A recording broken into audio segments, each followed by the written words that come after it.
seberapa signifikannya pemilihan jurusan, kemudian apa sih efek yang mungkin dihadapi mahasiswa ketika ia merasa salah dalam memilih jurusan? Sebenarnya gini, kalau aku pribadi ya, selama ini, punya prinsip kalau misalnya nggak ada jurusan yang 100% bakalan cocok, gitu. Aku sendiri pun memilih jurusan dengan sadar pun semester 4 itu udah kebingungan gitu, kayak, "Bener nggak ini milih jurusan ini, kok susah banget, perasaan seneng," misalnya gitu kan. Tapi ya balik lagi, maksudnya memang memilih kesulitan itu pasti ada. Cuman kalau kasus paling ekstrim itu kalau aku inget ada anak, bimbingan aku yang kalau misalnya teman-teman di sini rebutan untuk masuk FKG, beliau ini memutuskan semester 2 untuk, cut dari FKG.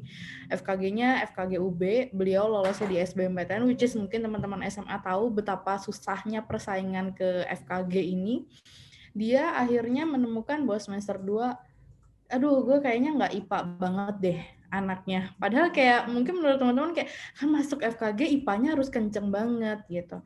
Pada akhirnya beliau masuk bimbingan aku dan beliau mau pindah dari UB, dari Brawijaya ke Universitas Indonesia. Kalau teman-teman nebak, oh mungkin pilihannya jadi ke farmasi nih mungkin atau ke FK umum nih mungkin. Tebakan teman-teman salah. Beliau ini pindah langsung ke komunikasi UI. Which is komunikasi adalah IPS dan, FKG adalah IPA. Itu salah satu, kasus paling ekstrim. Kenapa?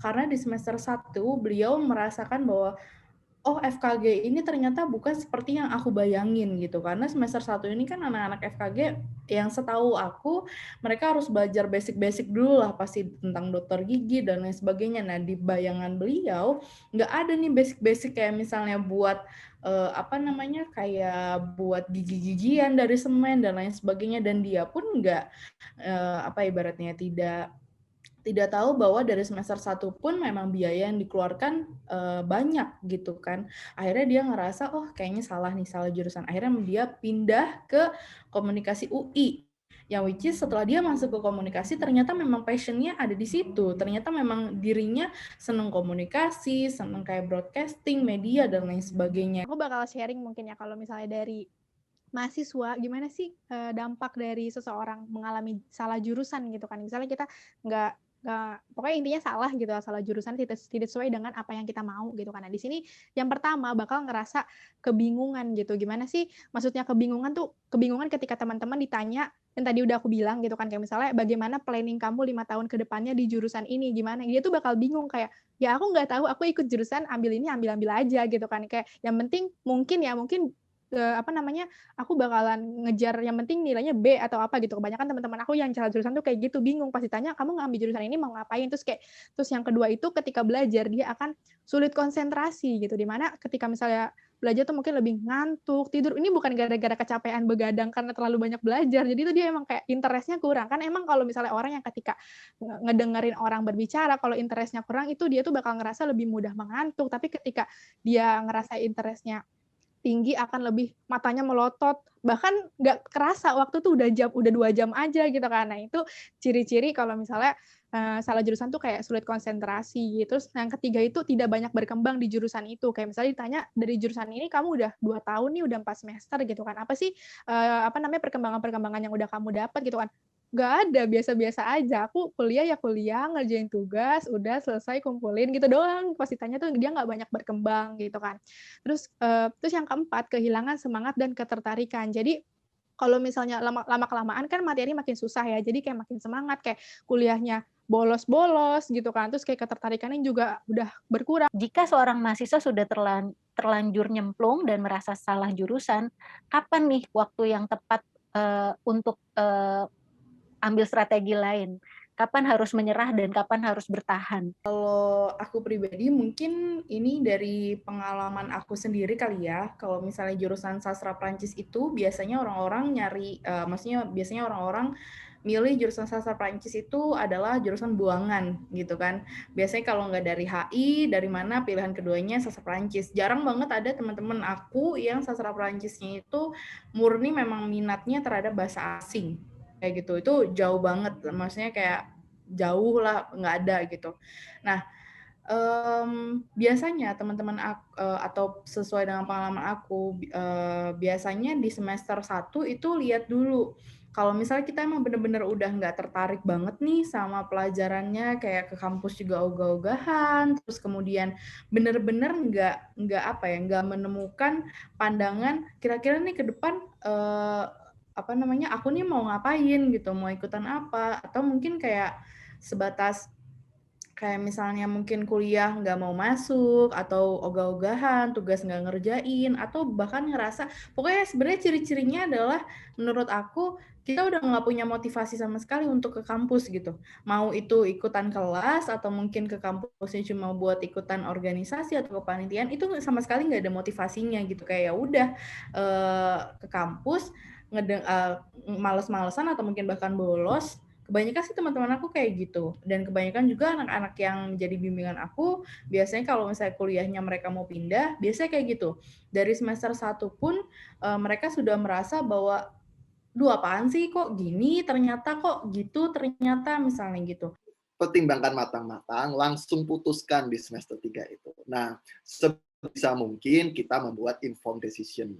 Informed decision banyak sekali sarannya, bisa tanya senior, tadi yang disebutkan Mbak Rizky, maksud saya buka website dan coba kelas. Misalnya teman-teman masih belum bisa reconcile dengan pertimbangan apa aku harus pindah atau enggak, ya udahlah, pakai kampus Merdeka ini. Nanti di semester 5, teman-teman ambil 3 semester itu di jurusan lainnya. Itu boleh. Jadi teman-teman lulus tetap misalnya sarjana aktuaria, tapi nanti di transkripnya 60 SKS dari jurusan HI, itu bisa. Itulah sekarang kebijakan pemerintah. Nah, di sini aku ada bagi 2 kasus, di mana yang pertama kalau misalnya teman-teman masih semester muda, dan yang kedua kalau misalnya udah semester tua. Jadi kalau teman-teman masih semester muda gitu kan, misalnya masih semester 1, semester 2 gitu kan, masih baru-baru nyemplung gitu kan. Nah, itu aku saranin untuk pertama itu ngecek dulu nih, ngecek lagi gitu kan, apakah yang teman-teman rasa salah jurusan itu merupakan cuman sekedar kebosanan, kejenuhan, atau karena syok gitu kan sama dunia perkuliahan gitu. Kayak misalnya apakah ketika, kok kayak gini nih, pengalaman syok aku ya, kayak waktu dulu di SMA nih, diajarin nih sama guru, aku nggak pernah belajar dulu nih, bukan nggak pernah sih, kebanyakan gitu kan, mayoritas aku tuh nggak belajar dulu dari, nggak sorry aku ini agak ke-distract sama chat-nya, jadi, aku tuh nggak belajar dulu dari sebelum kelas gitu kan, aku tinggal mantengin guru aja, ngedengerin, nyatet, udah selesai. Terus dari itu ketika itu ulangan, materinya tuh 80% sama. Kalau misalnya teman-teman ngerti apa yang diajarin sama guru, kalian minimal dapat nilai 75 lah gitu kan, untuk ketika ujian itu gitu kan. Paling soal-soal hots-nya tuh cuma 1, 2, 3 gitu kan. Tapi ketika kuliah tuh beda teman-teman, guru-guru tuh cuma ngejelasin konsep, dan yang ulangan itu soal expertnya gitu. Nah itu yang bikin syok sih, syok banget. Jadi kayak apa yang dulu tuh aku masih gunain sistem sekolah yang mana kayak aku dengerin dosen, oke aku ngerti apa yang dosen ajarin, aku udah paham banget. Ketika keluar ujian tuh keluar soal hot semua, bayangin cuman esai 2 soal, kalau misalnya salah berapa gocap kan?